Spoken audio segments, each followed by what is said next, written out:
So this year, between pickups videos, genre and themed lists, and of course your recommendations, I've dabbled in about 100 to 150 different Steam games throughout 2024. So this past weekend I went back through every script and outline that I did this year, and started looking through to find out which games I actually enjoyed the most, and that's what today's video is all about. I'm going to go through each one of 10 different games that I thought were just my personal favorites for the year that may not have actually released in 2024, but 2024 is when I first personally played them. And for each one, I'll just be giving a little bit of history on what that game is all about, what my experience with it was like, and how it performed on the Steam Deck.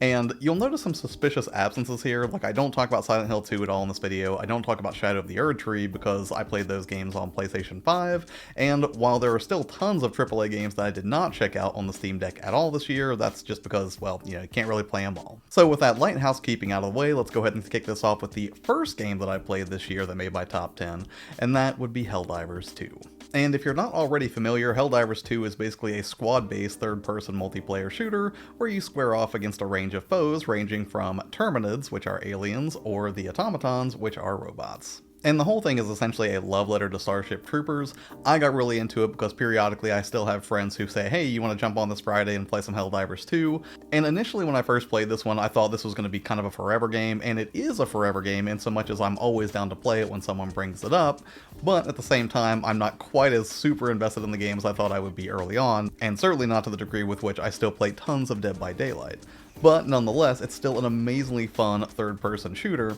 and if you have a special place in your heart for sci-fi, specifically Starship Troopers, you will definitely have a good time with this one. Now, as far as its Steam Deck performance, it performed serviceably, but not exceptionally. I think I was getting somewhere between 30 and 40 frames per second normally, but to be fair, I also haven't done a ton of optimization for this game, so at some point I probably need to revisit that and see if there is some means by which performance can be optimized. But ultimately, the major reasons it made this list are because it is an outrageously fun game to play with friends, it has a solid sense of progression since there's tons of customization you can do for your individual Helldivers, and also, even though this is a live service game, I really appreciate that they made it such that you can procure the premium currency that you need to buy war bonds, which is really their version of a battle pass, by collecting currency in-game without having to spend a dime. Granted, it will take you much longer to procure enough currency to secure a war bond, but nonetheless, it's still really nice that they chose to reward faithful players with the ability to get the premium goods without spending anything out of their wallet. Next up is a game that Kill Repeat had recommended over and over on the channel for I think almost a year before I finally gave in and checked it out, and that would be Phoenotopia. Now originally I featured this in a Games You Recommended video from earlier this year, I think back in February, and this game serves as a 2D medium-weight RPG in the vein of, say, The Legend of Zelda 2. And the setting is that after a great war, humanity must survive in underground bunkers, and then they slowly begin to emerge once more. And as a 2D game, naturally it performs amazingly well on the Steam Deck, holding a rock-solid 60 FPS without breaking a sweat, and it has simple, approachable controls that are perfectly well lent to the Steam Deck's interface. And what I really loved about this game, beyond just its blatantly obvious retro sensibilities, is that it is a very colorful, very satisfying game with incredibly fun loops for puzzles and combat. Not to mention it has some really sharp writing as well, so if you're somebody who also appreciates those old school action RPGs, and sort of those first baby steps for the genre, it's definitely one that you should take a look at, and Kill Repeat, thank you again for recommending this game, I definitely should have listened to you earlier. Next up is another game that actually did release in 2024, and I first played it back in February, and I talked about it briefly in the games that I'm looking forward to for 2024 back in January of this year, and that would be Pacific Drive. Pacific Drive is sort of survival horror, I guess you'd say, but the setup is really interesting. Set in 1998 in the Pacific Northwest, you'll be tasked with escaping the very unstable Olympic Exclusion Zone, all while trying to maintain your trusty station wagon by gathering scraps and upgrades, doing maintenance, and avoiding a range of unsettling sci-fi anomalies along the way. Now, as far as its Steam Deck performance goes, I'm not gonna lie to you, it is a rough experience. Even after scaling all the settings back just to the absolute bare minimum, it is not a looker on the Steam Deck by any stretch of the imagination. Now, it's not unplayable or anything, and I certainly did have a good time playing it in my living room in, just an undocked sort of way, but ultimately, this one is hard to recommend if your only way to play it is on the Steam Deck. But ultimately, wherever you choose to play it, I have to say the game itself is a really good time. It has a satisfying gameplay loop where you have to indulge the chaos of being out in the exclusion zone, desperately searching for parts to upgrade the station wagon, but then you also get these quieter moments when you're back in the garage making repairs to your car or doing upgrades to make it more resilient for those treks out into the wild, and all the while you get to listen to this jukebox in the corner of the garage that just plays a ton of really interesting indie folk music that is just incredibly relaxing. which I think is a really good approach to a horror game like this, because it does allow you to get out of those tense moments and just enjoy the relative safety of the garage as you really carefully consider what you want to do to the car and how you want to play in your next move. And again, this is technically horror, I guess, but one that's far more rooted in sci-fi like X-Files or Stranger Things, so if you like the vibe of shows like that, you're definitely going to find something to enjoy about Pacific Drive. And next up, let's move forward in time a little bit to April of 2024 when I picked up this game that I absolutely loved, and that would be Children of the Sun. Now, I first featured this in the April pickups video from back in early May, but essentially what it is a puzzle shooter of sorts that tells the story of a girl getting revenge on a monstrous cult. And she achieves this by using literal mind bullets to snipe her way through a variety of more and more complex levels, finding the most elegant means of taking out a range of targets in a single shot. And because it's a puzzle shooter of sorts, where most of the levels are very simple stages that don't have a lot of wide open exploration, this allows it to perform very well on the Steam Deck, easily staying in the 50 to 60 FPS range. And with a little tweaking, I'm sure you can get this to a flat 60, or at the very least lock the system down to 40 Hz and a 40 FPS cap, and you will have a butter smooth experience with this one. And this game too features really simple controls that are easy to manage and perfectly well suited to the Steam Deck's hardware. And what I really love about this one is just how much style takes center stage. It has a hyper-saturated landscape of purples, reds, and oranges. It also features a pulse-pounding soundtrack whose restraint mirrors the imagery of a lone sniper patiently and meticulously lining up their next shot. And despite the intensity of the soundtrack and the premise, you're completely welcome to take all of the time that you need to carefully line up where your first shot's going to land, and the subsequent means by which you will control the rest of your bullet's trajectory as you attempt to take out every target and ultimately get the best score possible in each stage. And one of the most thrilling things about this game is just how creatively they let you explore what you can do with the bullet's various abilities. There were just so many moments where I thought I'd back myself into a corner and wouldn't be able to complete the current stage, only to find that through some random object in the environment, be it a car's gas tank or a bird flying overhead, that I was able to land the shot, reposition, and then finish the level. As a Devolver Digital release, naturally this game just oozes style, but I'm happy to say that the gameplay also keeps pace with that style, and this is very much not an instance of style over substance, and I highly recommend you check this one out, especially if you are a fan of puzzle shooters. Next up is a game that technically released in November of 2023, but I didn't get a chance to play it until May, and that would be Loddlenaut.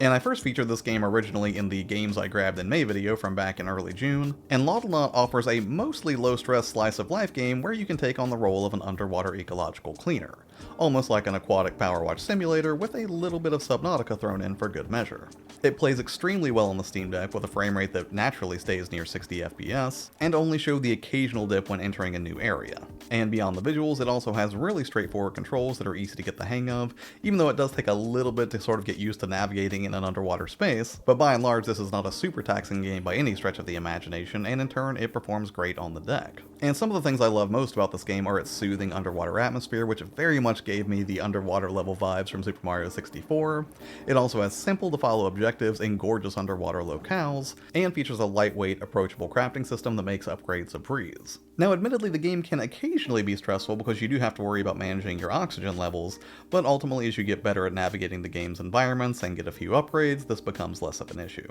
So if you are looking for more of a chill experience, but one that still has some fun challenges to pursue, Loddlenaut's definitely worth taking a look at. Next up is a game that came out in May of this year, and I actually featured it in the pickups video for June as well, and now we're going to step towards horror with Crow Country. And just like Helldivers 2 was a love letter to Starship Troopers, this represents an isometric love letter to early survival horror, where you'll be playing as Mara Forrest, a young woman on a mission to unravel the mystery of a dilapidated amusement park. And naturally, as a 5th gen throwback that's not taxing the Steam Deck's GPU in any significant way, this too plays at a solid 60 FPS with no issues to speak of. The controls and camera movement are fluid and responsive, although I will say this one takes a little bit of getting used to, although everything is explained very clearly in the in-game menu. And what I loved about this game is that it absolutely nailed the atmosphere of early Resident Evil titles, complete with calming save rooms. It's well suited to genre veterans and newcomers alike, allowing you to ratchet the difficulty up to retro purist levels, or to scale it back to no combat at all. So all you have to worry about then is solving puzzles and piecing together the mystery,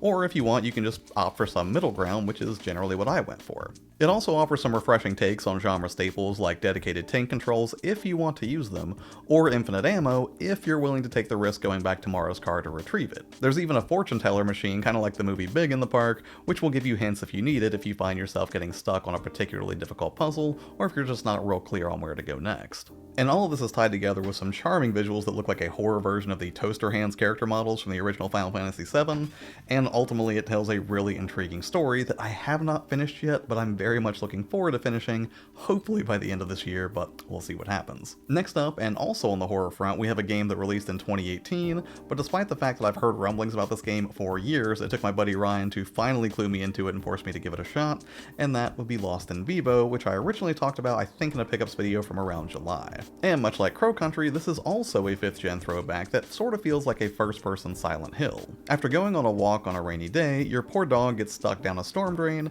and naturally you have to go looking for him, kicking the adventure off in a terrifying and claustrophobic sewer. Steam Deck performance is rock solid at 60 FPS aside from the occasional hiccup when entering a new area, and the controls and camera movement are pretty fluid for the most part. And this game is just so easy to get absorbed in because the atmosphere just feels so faithfully retro that if I didn't know any better, I'd actually think this came out right at the end of the PS1's life cycle. And it gets progressively more and more dreadful as you make your way deeper in, with plenty of scares and also subtle twists that make you question your own sanity. And just like Crow Country, this game too perfectly implements calming save rooms where you can just catch your breath and take a moment to regroup. It has easy to follow mechanics for combat and puzzles, and there are secrets abound with lots of incremental world building through environmental notes and clues. And while I did technically do I think like a 40 minutes of gameplay for this video, believe me when I say even if you don't check out that video, it's a real spooky game. They really do nail the atmosphere here, and it is just one of those things that when I first played it, I could not believe that I waited so long to play it, and if you're a horror fan, don't sleep on this one. Next up we have what I think is the oldest game on this list, and while it's technically maybe horror, it's really more spooky than horror, and in turn I actually featured it in the Spooky Games video from October,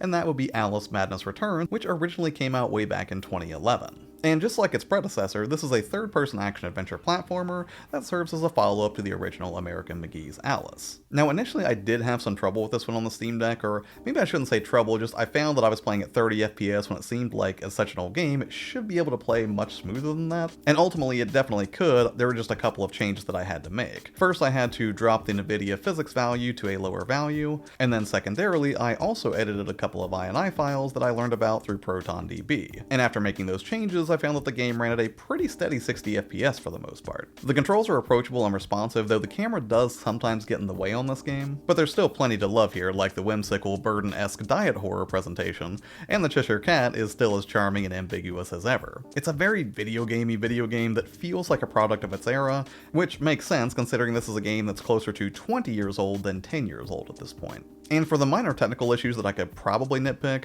I have to say it has beautiful environments that are absolutely just overflowing with character, and it's a really good time seeing what new abilities that you can unlock for Alice, like the Pepper Grinder Gatling gun. Now don't get me wrong, this game still has some pretty dark themes about it, but if you're more of a fan of third-person action games and not something that's quite so claustrophobic as a game like Lost in Vivo, this one's still definitely worth checking out, even over a decade later. And next up, and staying with that modern fantasy sort of theme, we have a game that actually released in 2021, but I didn't try it until the past couple of months after Gargablarg had recommended it, and that would be Lost in Random. So Lost in Random is also a whimsical third-person action-adventure platformer of sorts, but with some unique mechanics that make it stand out from your typical action RPG.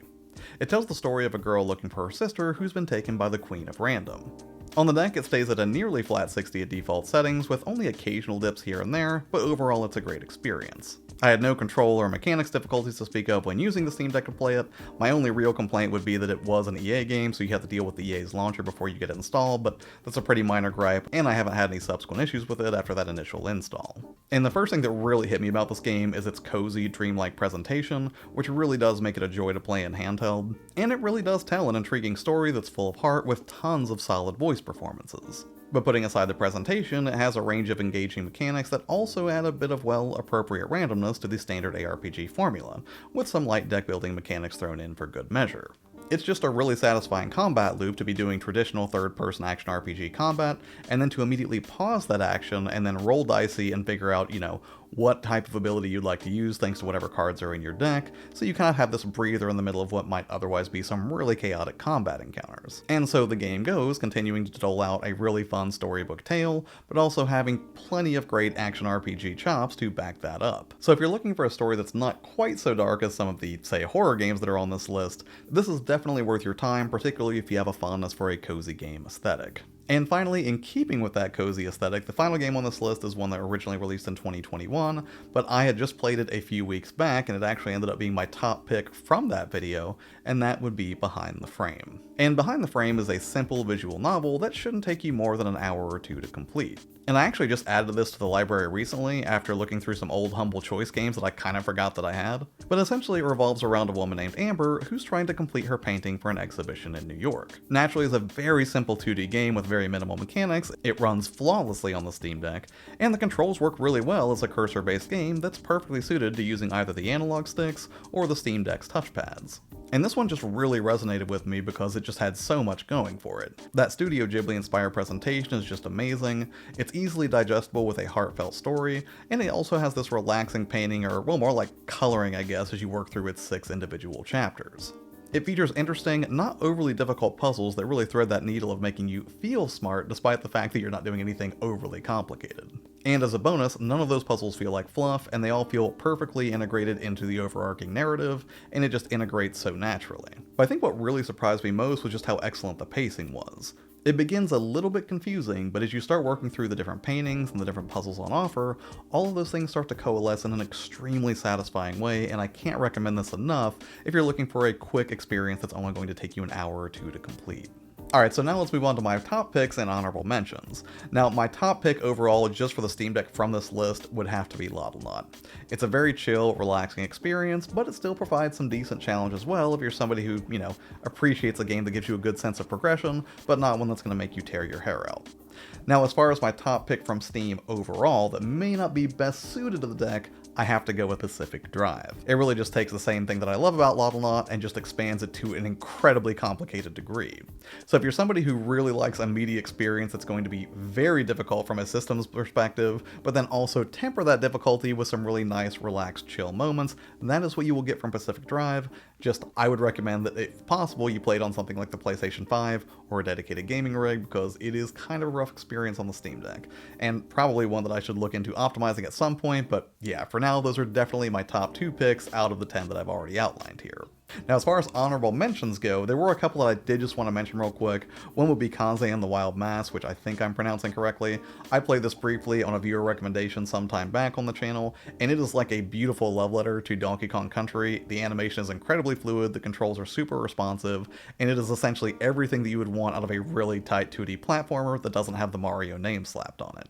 Secondarily is a game that I really enjoyed on its face, but I have not spent a lot of time with it yet, although it shows undeniable promise, and that would be RoboCop Rogue City. From what I've played so far, it just really nailed the core of what makes RoboCop such a fun character. It tells a compelling story about Murphy, it allows you to traverse environments that very much look like they were ripped straight out of the movies, and ultimately it's a game that doesn't get too caught up in gimmicks, instead opting to focus on pure, straightforward, really fun shooting mechanics. I'm not saying there's nothing to RoboCop Rogue City beyond that, I'm just pointing out that it's really refreshing when a studio decides to just nail the fundamentals of what it sets out to do, especially when they pay such faithful homage to a beloved character like this. Alright, and that's it for this one. Again, I did not go into extreme detail on any of these, because most of these I've already dug into more deeply in, just prior videos here on the channel, but I did want to go back and look at just this wide range of games that I checked out in 2024 on the channel, and narrow it down to the ones that I personally found to be the most enjoyable. But hey, what about you? Are there any standout hits for 2024 on the Steam Deck or otherwise? If so, I would love to hear about it in the comments below. And as far as what's coming up on the channel, I am hard at work on a video called How the Steam Deck Feels Like Home, which I think is going to be a really interesting opinion piece, and I've had a lot of fun working on it. And then also I have a channel update coming next week, and then after that I believe we'll be just about in a place where we're going to look at the games coming in January 2025 to kick off the new year, so that's kind of what to expect coming down the pike. As always, thanks so much for hanging out here with me on the channel, it really means a lot to me. Have an amazing day, and I'll see you on the next one.